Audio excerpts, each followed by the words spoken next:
Hello students and my dear friends, welcome to my YouTube channel.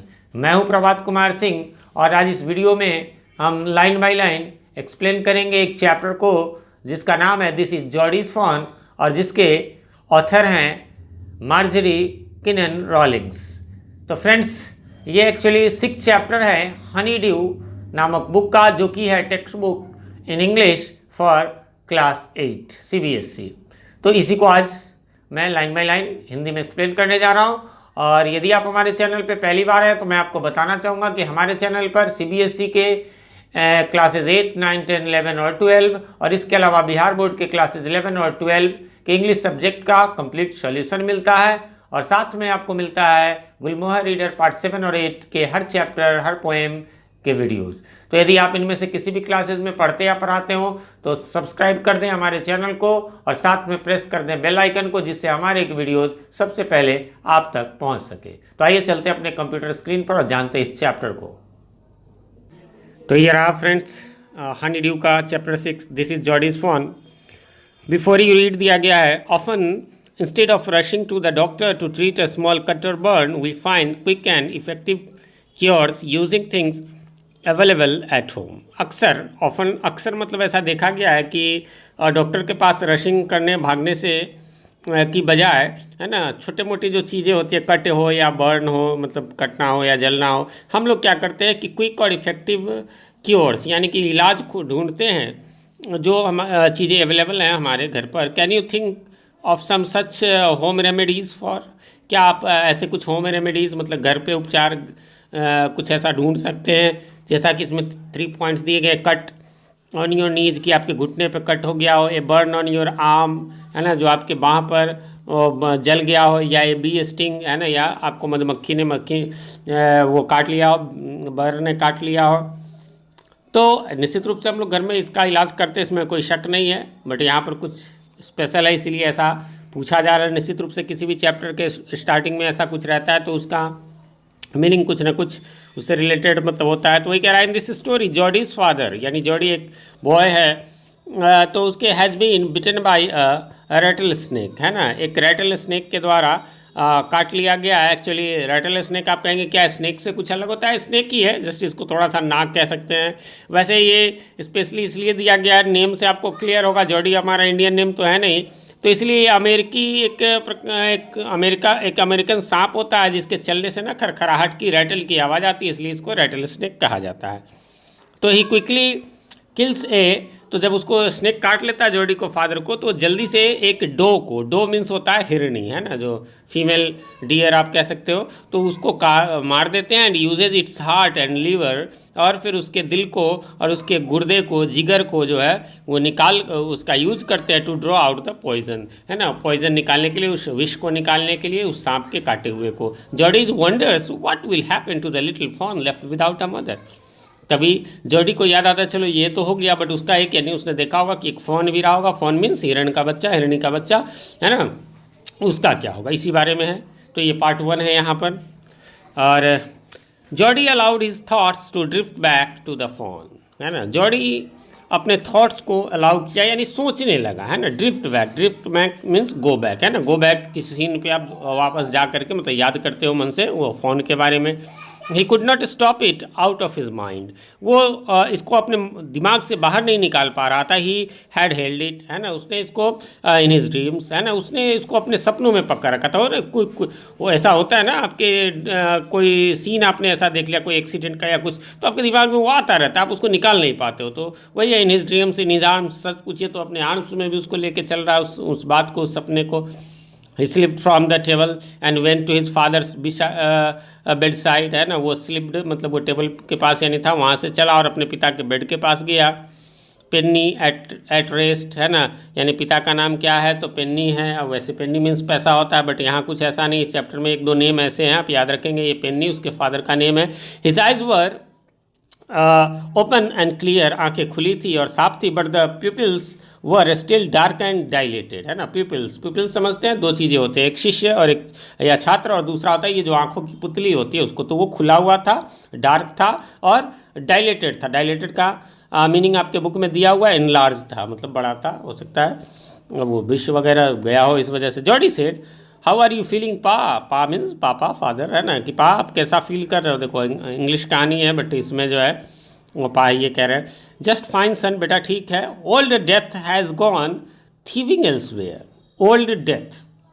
अब यहाँ old क्या है, वो ओल्ड मीन्स फैमिलियर, है ना, यहाँ ओल्ड का मतलब क्या, फैमिली यानी परिचित, डेथ यानी परिचित डेथ। अब डेथ में भी आप एक चीज़ गौर करेंगे, यहाँ डी को कैपिटल कर दिया गया। ओल्ड का वो तो मान लीजिए कि स्टार्टिंग के सेंटेंस का इसलिए हो सकता है, बट यहाँ पर डेथ को पर्सोनिफाई किया गया, पर्सोनिफिकेशन किया गया है। तो कि मतलब नहीं समझे, ये रेटल स्नेक बहुत विषैला होता है। अब वो मान लीजिए उसने काट लिया, तो इसलिए समझिए कि उसके बाद तो बढ़ना निश्चित था। वो डेथ उसको पर्सोनिफिकेशन कर दिया, फिगर ऑफ स्पीच है वो जो है, हैज़ गॉन, वो चला गया है थीविंग। अब थीविंग मीन्स क्या, टू स्टील पीपल्स, मतलब चुराते हुए, थीव माने चुराना, एल्सवेयर मतलब यहाँ से वो जो है ये मृत्यु जो है यहाँ से कहीं और भाग गया है, थीव हो गया, स्टील हो गया, चुरा के ले गया, यानी भाग गया एल्सवेयर, है ना, निश्चित था, उससे मरना निश्चित था। लेकिन चलिए ये जो हमने उसके वो जो इलाज किया है उस डो के हार्ट और इससे, मतलब उनका कहने का मतलब उससे मृत्यु कहीं और चली गई है। But wasn't it a close shave, है ना, क्या ये क्लोज शेव नहीं था। क्लोज शेव का मीनिंग भी आपके बुक में दिया हुआ है, नैरो एस्केप, मतलब बाल बाल बचना, इसको नॉर्मल में कहते हो, क्या ये बाल बाल बचना नहीं था। आई अग्री, तो ये कहता है, यानी जॉडी कहता है हाँ मैं सहमत हूँ।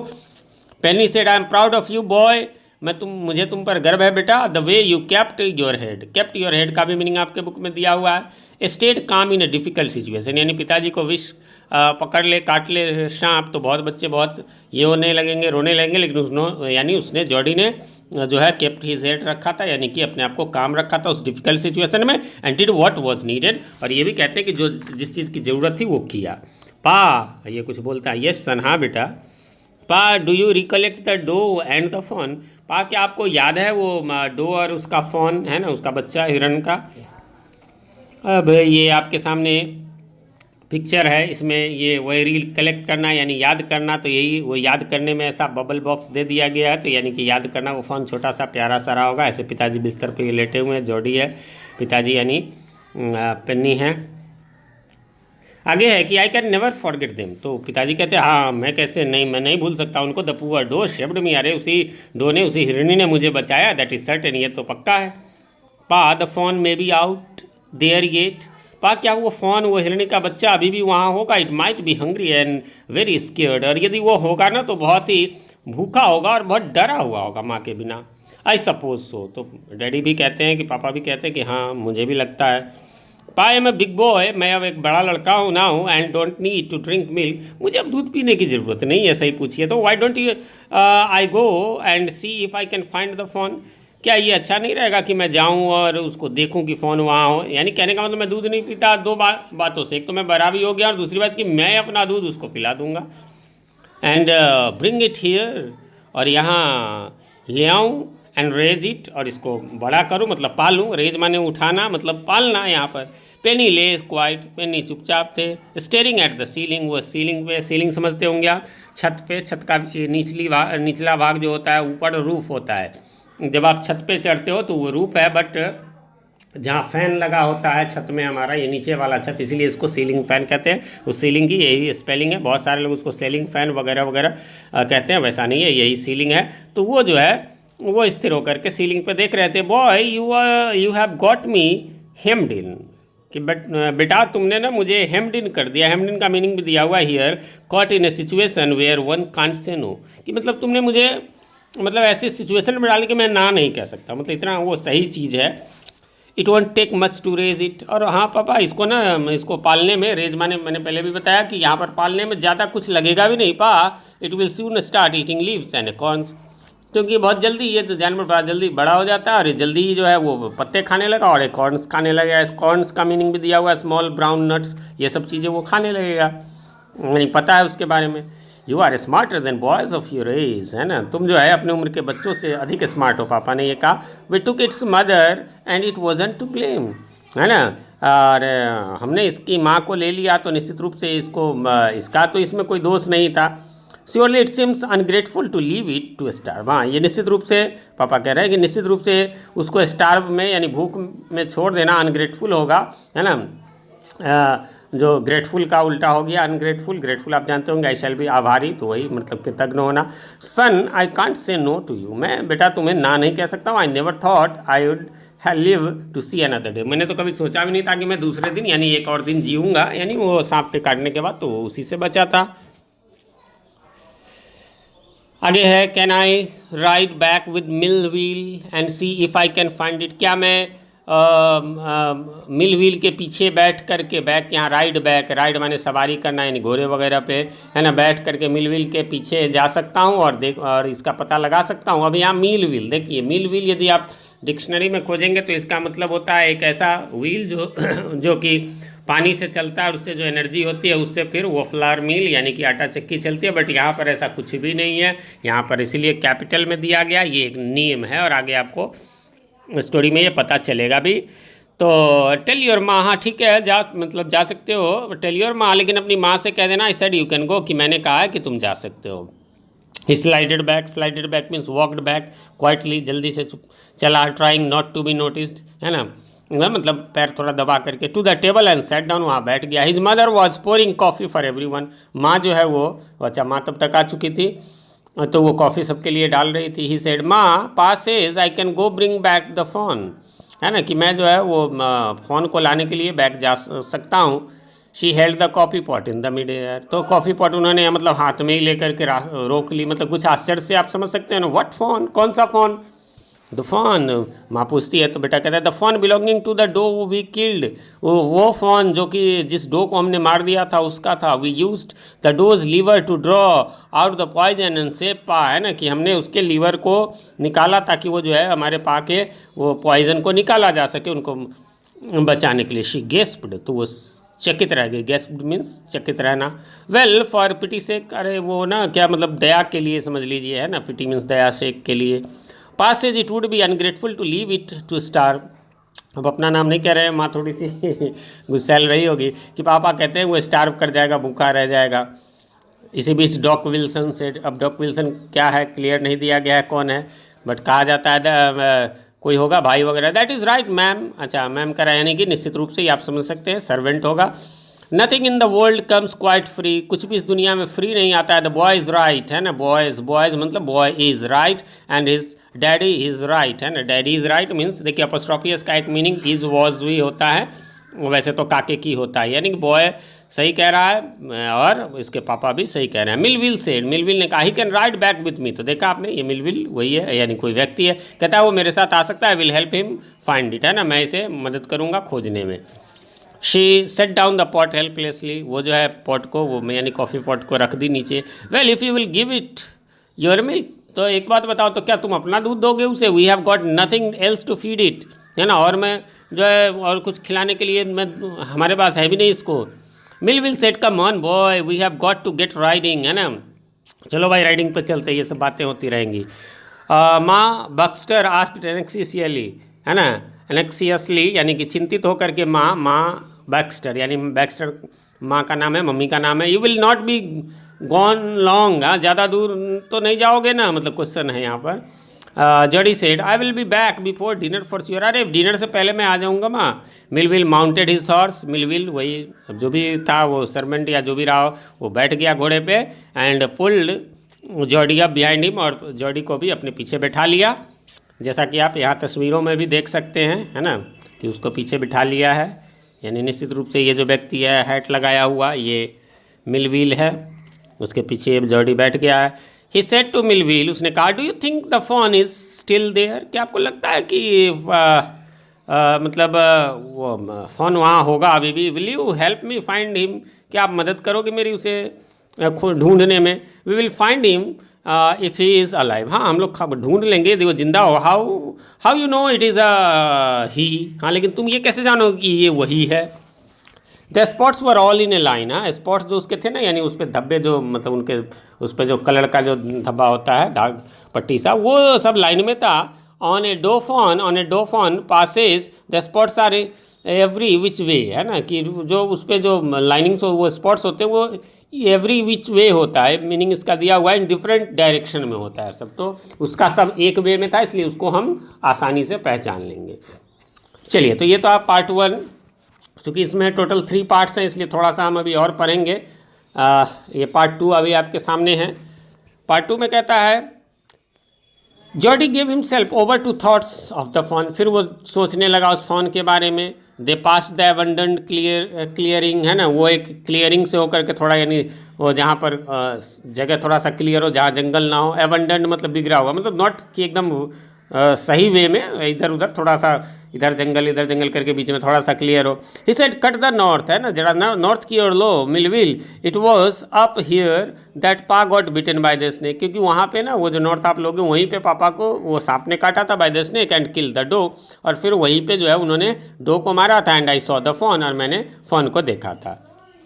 Suddenly Jody was unwilling to have Millwheel with him, पता नहीं अचानक क्यों जॉर्डी को लगा कि मिलविल का उसके साथ जाना ठीक नहीं है। If the fawn was dead, यदि मान लीजिए कि फ़ोन डेड होगा और कुड नॉट बी फाउंड, या नहीं मिल पाए, he could not have his disappointment seen, तो उससे वो डिसअपॉइंटमेंट नहीं देखा जाएगा, मतलब वो रोने वोने लगेगा, तो फिर क्या कहेगा उसको, मिलविल क्या सोचेगा, शायद ये। दूसरा, and if the fawn was there, यदि फ़ोन वहाँ होगा, the meeting would be so lovely, तो उसका मिलना इतना प्यारा होगा, इतना अच्छा हो, मतलब रहेगा, इतना प्यारा होगा कि मतलब इसको एंड सो सेक्रेट, और इतना सेक्रेट होगा that he could not endure to share it, कि वो इसे शेयर करना नहीं चाहेगा, है ना, शेयर करना बर्दाश्त नहीं करेगा, इंड्योर नहीं करेगा। चलिए, he said it is not far now, अब ज़्यादा दूर नहीं है, सही पूछो तो, है ना, but the scrub is very thick, लेकिन स्क्रब जो है वो, यानी झाड़ी जो है वो ज़्यादा थिक है, घना है, फॉर ए हॉर्स के लिए, यानी जाने में उसको दिक्कत होती है। I can make it on foot, इसलिए मैं जो है चला जाऊँगा पैदल, ऑन फुट मीन्स पैदल। But I am afraid to leave you boy, है ना, कि बच्चे मैं तुम्हें छोड़ने में मुझे डर लग रहा है, ये मिलविल कह रहा है। सपोज यू गॉट लॉस्ट, मान लो कहीं तुम खो गए, और got bitten by the snake too, या फिर स्नेक से ने तुम्हें काट लिया। आई विल टेक केयर, अरे मैं संभाल लूँगा। It might take a long time to find the fawn, हालांकि हो सकता है थोड़ा लंबा समय लगेगा। इफ़ इट इज़ वॉन्डर्ड, यदि कहीं वो वॉन्डर कर रहा हो, भटक रहा हो इधर, leave me of right here, नहीं आप मुझे यहीं छोड़ दो, कोई दिक्कत नहीं है, मैं संभाल लूँगा। All right but you take it easy now, है ना, बस आराम से, मतलब इजी लो, यू नो नॉर्थ ही है, देखो यहाँ पर इसको समझ लो आराम से। पहले क्या, यहाँ पर नॉर्थ है एंड ईस्ट, और उधर ईस्ट किधर है, देयर एंड देयर, है ना, ये सब डायरेक्शन समझा रहे हैं कि भाई कहीं खो जाओ तो। दैट टॉल पाइन, हाँ एक ध्यान रखना, वो जो लंबा सा पाइन का पेड़ है, makes a bearing means acts as a compass and helps to identify direction, मतलब उससे समझ जाना कि हाँ अब मुझे किधर जाना है, किधर नहीं जाना है। So long, okay so long Millwheel, I am obliged, और तब तक जो है मैं आपका आभारी रहूँगा। He waited for the sound of the hooves to end, फिर वो इंतजार करने लगा जॉर्डी की हूव्स मीन्स हूफ, यानी घोड़े के खुर की आवाज़, टक टक टक टक की आवाज़, मतलब जब तक कि वो एंड ना हो, यानी थोड़ा दूर चला ना जाए। Then cut to the right, फिर वो राइट हुआ। द स्क्रब वाज स्टिल, अभी भी वो स्क्रब था, यानी झाड़ी थी। उसके बाद only his own crackling of twigs sounded across the silence, पूरा साइलेंस था, बस उसके द्वारा जो ट्विक्स, जो टहनियाँ, जो लकड़ियाँ टूट रही थी उसके पैर वगैरह से लग के, वो जो स्क्रब के, बस वही आवाज़ आ रहा था। ही वंडर्ड फॉर एन इंस्टेंट, है ना, इंस्टेंट मीन्स पल या क्षण, है ना, एक पल के लिए, एक क्षण के लिए तो थोड़ा सा वंडर किया, आश्चर्य किया। If he had mistaken his direction, कि कहीं वो गलत डायरेक्शन में तो नहीं आ गया था, कि मतलब अभी तक वो मिला नहीं है। फ्रेंड्स, ये है पेज नंबर 90, और वीडियो हमारा 18 मिनट से ज़्यादा का हो चुका है, अराउंड 19 मिनट का हो गया, और यदि पूरा करूँगा तो ये 30-40 मिनट का एक वीडियो इतना लंबा अच्छा नहीं होता है, इसलिए मैं इस वीडियो को यहीं पर एंड करता हूँ। अगले वीडियो में, यानी इस वीडियो का मैं पार्ट 2 बनाऊँगा, जिसमें आपको पेज नंबर 91 से लेकर तब उसमें एंड हो जाएगा, यानी थोड़ा सा पार्ट 2 का ये रह जाएगा, इस बुक के पार्ट 2 का, और पूरा पार्ट 3 उसमें रहेगा, उसको देखना बिल्कुल भी ना भूलें। और उसका लिंक मैं डिस्क्रिप्शन में है, यहाँ आई बटन में भी आपको मिल जाएगा। और हाँ, अभी आपको ये अपर लेफ्ट साइड में, यहाँ पर बाईं साइड ऊपर से दिख रहा होगा, यहाँ पर ये पार्ट 2, इसको क्लिक करके भी आप देख सकते हैं। कैसा लगा हमारे वीडियो, कमेंट करके ज़रूर बताएं। लाइक करना तो बिल्कुल भी ना भूलें, हो सके तो अपने फ्रेंड्स को शेयर करें। Thanks for watching, have a very very nice day.